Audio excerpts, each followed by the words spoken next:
Welcome back to the show. As anticipated... I know, it's... What?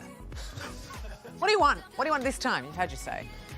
As anticipated, former US President Donald Trump has thrown more fuel to the fire in an explosive appearance on CNN. Check it out.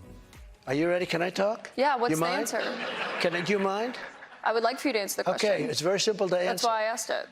It's very simple to... You're a nasty person, I'll tell you. This is a fake story, made-up story. We had a horrible Clinton-appointed judge. He was horrible. He allowed her to put everything in. He allowed us to put nothing in. I have no idea who the hell... She's a whack job. Will you pardon the January 6 rioters who were convicted of federal offenses? I am inclined to pardon many of them. Many of them are just great people. To discuss, we are joined by US Attorney Ken Turkel in Tampa, Florida. Ken, thanks so much for your time. Another Trump tirade, hey?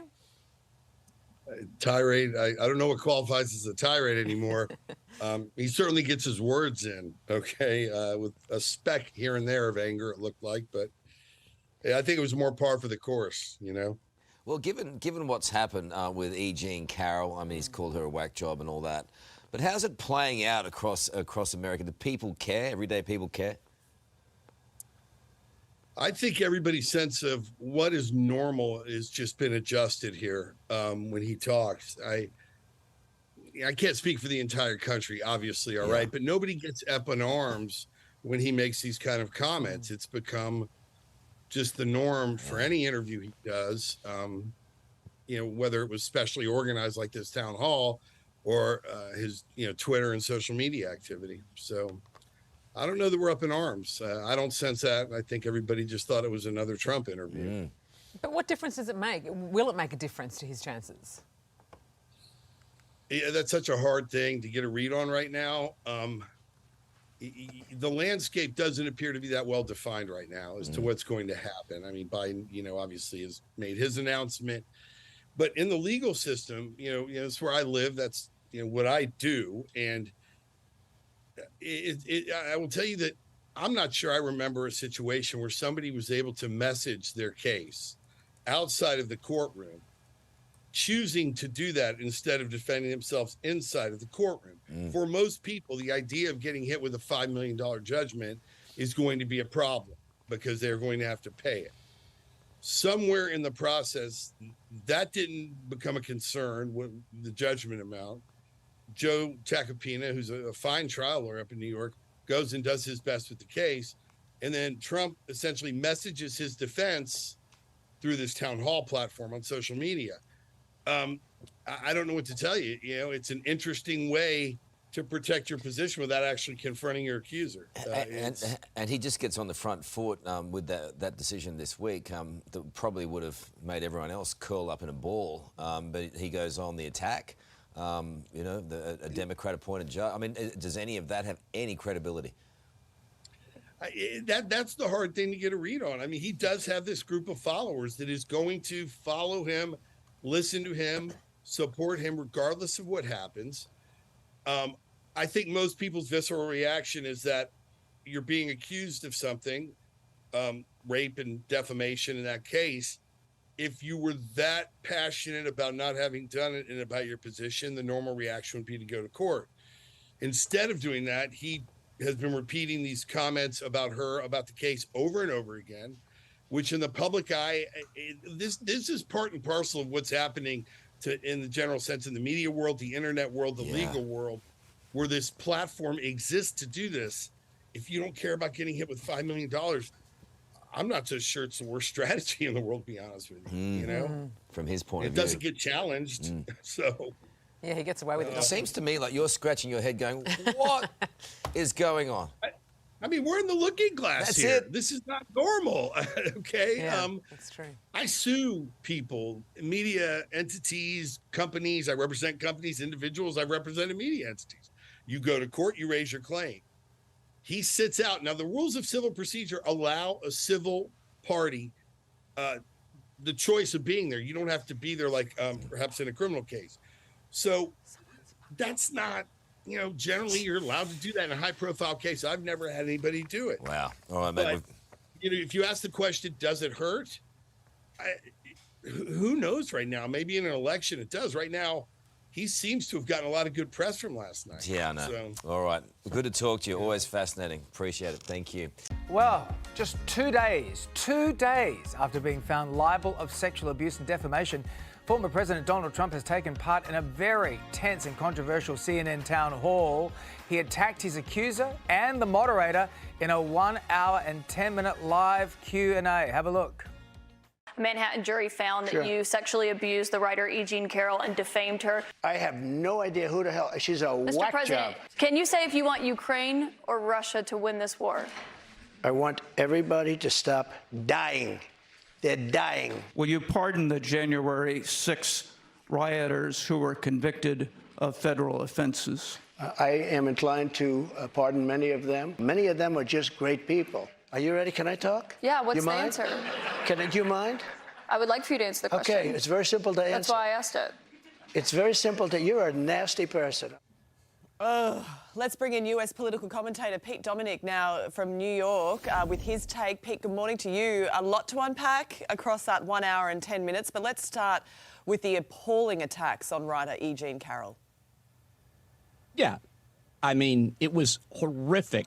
Like I think Campbell just said, like a day after he was found guilty for defamation, he defamed the same woman again to the point where E. Jean Carroll is thinking of filing another suit. What we saw yesterday was Jerry Springer. It was P.T. Barnum.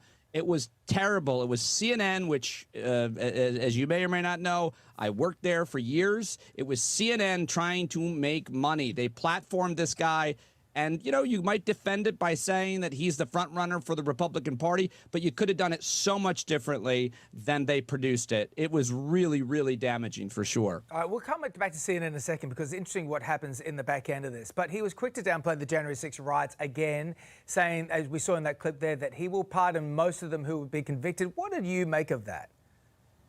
I mean, what I make of it, Campbell, is that I don't want to spend time on just that one. You mentioned that. He also made the audience laugh about sexual abuse. He promoted the horrid family separation atrocity. He promoted election denialism in The Big Lie. He also said that basically that he couldn't pick who he wanted to support in Ukraine, Russia. Imagine someone saying that they couldn't, an American president or presidential candidate couldn't decide if they wanted to pick Germany or France in 1940. It's exactly like that. It's absolutely terrible. We could go on and on about this terrible reality show that took place last night. We are a sick society over here, guys. Okay, I want to come back to this idea of platforming him, though, because this is complex. You know, when we talk about platforming, we might refer to a social outlier, a political outlier who really doesn't have a lot of influence or sway on how other people live their lives. We're talking here about, though, a former president, someone who was running again for president for the White House. So where's the line here between platforming and holding to account someone with extreme influence? It's the best questions, far better than any of the questions that Campbell asked. Thanks very much. I'm just going to add that to my show reel. I appreciate it. Here is, you can, because of what you said, you could not take issue with CNN offering Trump time on the network. He's far away the front runner for the nomination for the Republican Party.